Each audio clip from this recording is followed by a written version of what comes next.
আসসালামু আলাইকুম ভিউয়ার্স, কেমন আছেন সবাই? আশা করি সবাই ভালো আছেন। আলহামদুলিল্লাহ আমরাও ভালো আছি।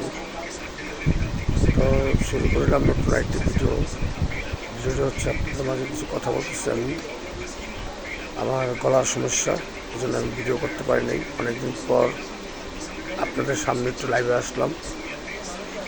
অ্যাকচুয়ালি কি আমি মার্কেটের একটা দোকানে জব করি।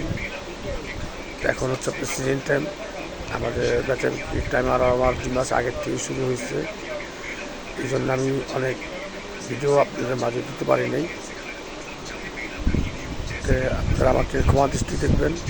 আর ঈদের পর ইনশাল্লাহ অনেক ভিডিও পাবেন, নতুন নতুন ভিডিও ঈদের পর দিতে পারবো ইনশাল্লাহ। তখন সময় থাকবে, তখন আপনাদের মাঝে নতুন নতুন ভিডিও দিব। আর পাশে থাকুন, আমাকে সাপোর্ট করুন। আমার ভিডিওটি দেখবেন, আমাকে সাপোর্ট দিবেন। আর আমার চ্যানেলটি সাবস্ক্রাইব করবেন, লাইক করবেন, কমেন্ট করবেন, শেয়ার তো অবশ্যই করবেন। এই পর্যন্তই। আপনারা তো দেখতেই পারলেন আমার গলার অবস্থা খারাপ, আমি কথা বলতে পারি না, ঠান্ডায় গলা বসে গেছে। আমার জন্য দোয়া করবেন। সবাইকে রমজানের শুভেচ্ছা। আল্লাহ হাফেজ।